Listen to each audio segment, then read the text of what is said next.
A good drink can be a perfect way to celebrate, and this week I'm celebrating the release of my first book about cocktails. So I thought it would be a good excuse to look at the design of bottle labeling, in particular bourbon, mostly because it's delicious, but also because it gives us a window into the taboo and fascinating world of design copycats. Now, when you think of knockoff designs, you might think of handbags and DVDs. And while China certainly have a thriving industry in taking liberties with intellectual property, today I wanted to focus on the German invasion of discount supermarkets. Namely, Aldi and Lidl, two German giants known for their brand-alikes. If you're not familiar, this is the extremely cheeky practice of taking a healthy dose of inspiration from your market-leading competitor to make your packaging as close as legally possible to their design. Haven't I seen you in some copyrighted movie? We resemble but are legally distinct from the lollipop kill. The lollipop. They don't hide this fact. In fact, they flaunt it. Aldi's biggest UK advertising campaign had the slogan, "Like brands, only cheaper." This is true for everything from butter to bleach to bourbon, but the first two are just no fun to drink. Building brand awareness is something that requires repeated exposure. That in turn actually requires two things: consistent branding and a lot of marketing spend over potentially decades. It's expensive to become a household name, and once you achieve it, there's a big target on your back. Our leading brand today will be Jim Beam White Label. Now a subsidiary of Beam Suntory, the Beam Distillery has been around for a while, but their hooch has not always been known by this name.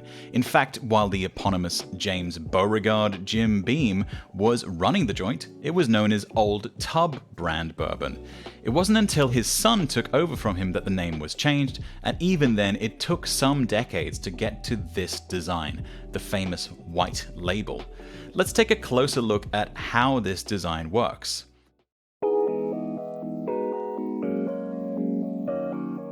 Starting along the neck of the bottle, we have an extended black capsule with what looks like the signature of James B. Beam. In fact, looking at the bottom of the label, we're told explicitly, "None genuine without my signature." But many signatures we see on packages are in fact artist impressions. On liquor bottles, these are often from the founder of the distillery or the master distiller. Depending on the person in question, it might be based on their actual handwriting or signature, or invented from whole cloth. Why is this?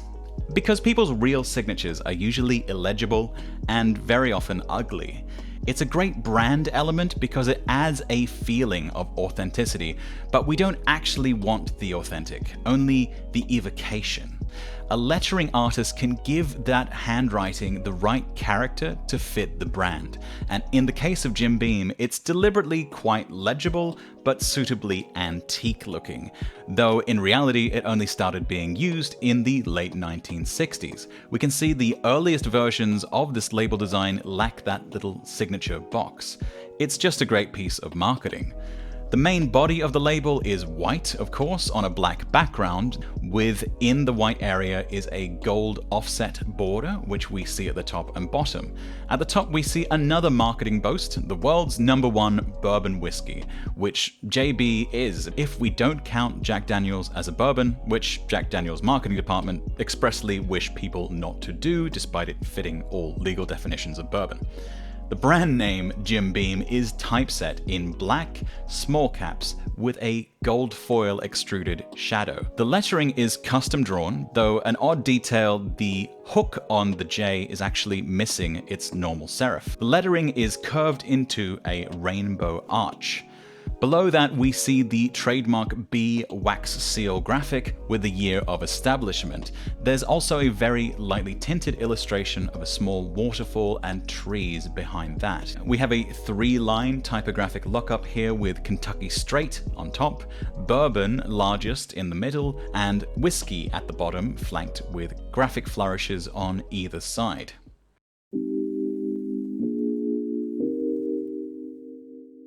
Let's compare the original with Aldi's own Samuel Joe's. Immediately, we see a few similarities. In terms of color scheme, we have the exact same palette, a white label on a black background, inset with gold border. The brand name is set in a Tuscan style, a decorative type meant to evoke the American West. Beneath that, we have a red banner with gold text to match the placement of the red and gold Beam seal.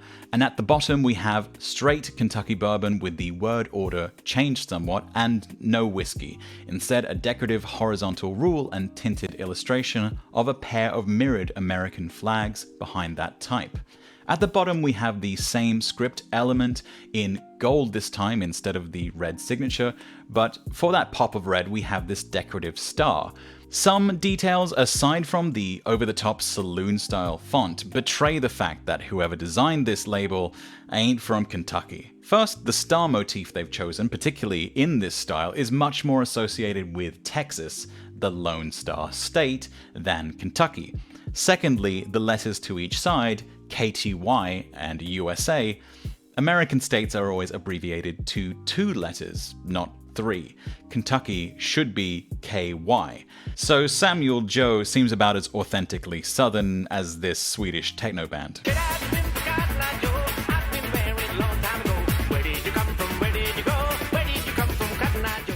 Okay, that's the detail, but what about the overall effect? If you were in a rush at the store, looking to grab bourbon, you're probably vaguely familiar with Jim Beam's label design. Your brain would see this label and round up, close enough. So clearly inspired, but not a blatant copycat, right? Well, that's likely because this isn't the original Aldi bourbon label.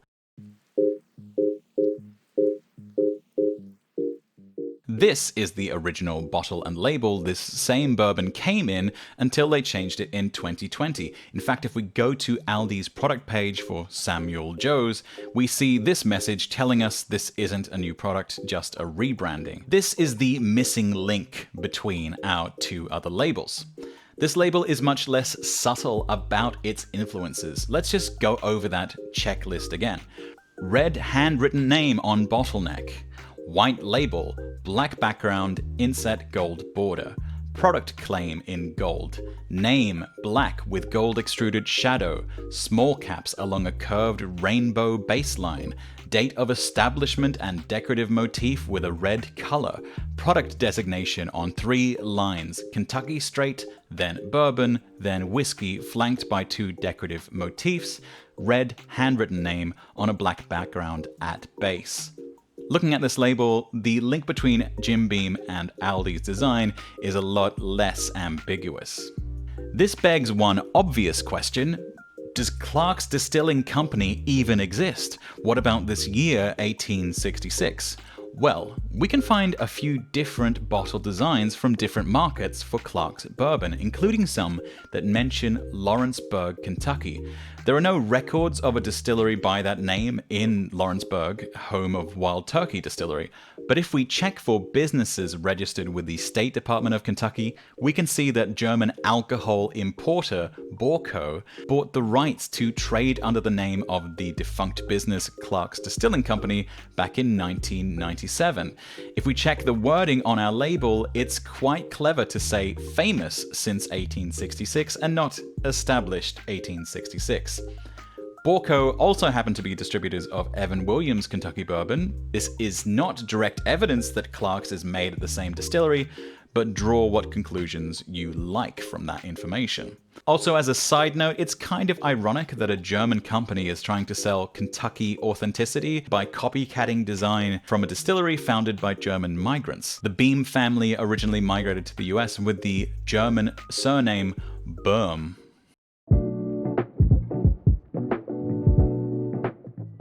Today, we've only looked at Aldi, but they are far from the only ones guilty of this practice. Of the Jim Beam copycats, they're relatively one of the better designed ones. Though I have to say that George Washington bourbon made me laugh. You can tell that that one clearly was not made for the American market. And some of the Russian labels are just plain awful. So why do companies even do this? Well, it comes down to consumer psychology. Our brains love to conserve energy, so they love to take shortcuts. If a design can gesture in the general direction of a brand we're already familiar with, we're likely not only to recognize it better on the supermarket shelf, but also to pass on some of the positive traits we might associate with that brand over to the knockoff product. This creates a huge economic incentive for companies to use this technique. They can leverage off the hard-won brand awareness of Jim Beam's marketing department and automatically get some of the brand halo effect for themselves. And clearly, it must make a difference in consumer behavior, or the practice would not be so widespread. But there is a risk to this strategy: litigation. Now, I'm a small YouTuber without the clout to get a real lawyer, so this is the vastly simplified take, but intellectual property is covered by a patchwork of different laws. Trademark is one of them, and this little R next to the Jim Beam wordmark and the seal graphic tell us that these are registered trademarks. It would be plain stupid for a company to copy these directly, so usually people have the sense to stay clear. But the overall color scheme and layout cannot be trademarked. It's not specific enough to be covered by that law. But there is another tool someone could use to sue you for being a copycat: the tort of passing off. In a nutshell, the principle of passing off goes, someone should not sell their own goods under the pretense that they are the goods of somebody else. United Biscuit Company won a case against Asda supermarkets in the UK in 1997 over them passing off their Asda Puffin biscuits as their Penguin biscuits. In the end, ultimately both were inferior to Tim Tams. The truth is that these kind of lawsuits seem extremely rare in relation to how common the design practice has become. But back to bourbon, clearly Aldi were getting uncomfortable with how closely their design was looking to Jim Beam, or perhaps they were given specific notice from Beam Suntory. In any case, there had to be a strong incentive to make up for the expense of redesigning both the bottle and label while also making the design slightly more distinctive.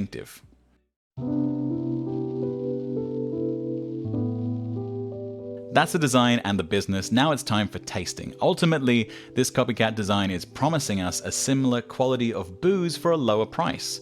Does it make good on that promise? Jim Beam is hardly top-shelf craft whiskey. It's better suited for mixing in a cocktail or with a Coke than sipping solo, but let's see how obvious the difference between these two is on the rocks. It smells of bourbon. Quite a strong ethanol burn, kind of toasted grain and honey notes, and the smoky, perfectly drinkable actually, like this. Bourbon number 2. I'd say this might be the more mellow of the two by just a hair. One doesn't seem to vastly outshine the other. One seems a little bit more kind of light yellow. Yeah, the slightly lighter one is Aldi brand, but there are subtle differences, but it's not night and day. Knowing that one is about 30% cheaper than the other, I would not feel ripped off having bought the knockoff. Alright, let's make a cocktail. These aren't the class of whiskey for a great old-fashioned, they're a little bit more blue collar. A bourbon smash should do the trick, similar to a mint julep, the state cocktail of Kentucky, but with less fuss and less special equipment required. If you're interested in how to make it, you'll find it along with 60 other recipes in my book, Classy as Fuck Cocktails, out August 11. If nothing else, 2020 has given us 3 things: reasons to stay home, reasons to drink, and possibly inspiration to pick up a new skill or hobby. With this book, you can do all 3. Links in the description. A few moments later. I mean, that's just a delicious cocktail. It's got all the elements of a whiskey sour with that hit of mint. Once you have the sour ingredients and these things going on in the mix, it's really hard to pick out the subtle notes of the bourbon one from another, but we'll see, taking number 2 in hand, how it compares. It's very, very close. If you handed me these 2 cocktails, I would not be able to tell what whiskey is in which. Verdict is, once they're in a cocktail like a whiskey smash or a whiskey sour, there's very little to distinguish these two in terms of taste. In spite of the rip-off label, I would buy Aldi bourbon again. Okay, that's the end of this bourbon video, though it's just the tip of the iceberg as far as brand alikes go. Just in the liquor section, Gordon's Gin and Bailey's Irish Cream are some of the most frequently ripped off. Let me know if you'd like to see a breakdown of either of those in the future, or which grocery aisle you'd like to see put under the microscope. The book is Classy as Fuck Cocktails. This is the culmination of months of research and design, so I really do hope you'll check it out if it sounds interesting to you. If you enjoyed this video, clicking the YouTube buttons tells the algorithm to be nice to me, and if you know someone who'd enjoy it, please do share it. It really makes a huge difference for a small channel like mine. My name is Linus. I've been banging on about bourbon. Thank you for your time, and I hope I'll see you in a future video. Gives us a window into, oh my god.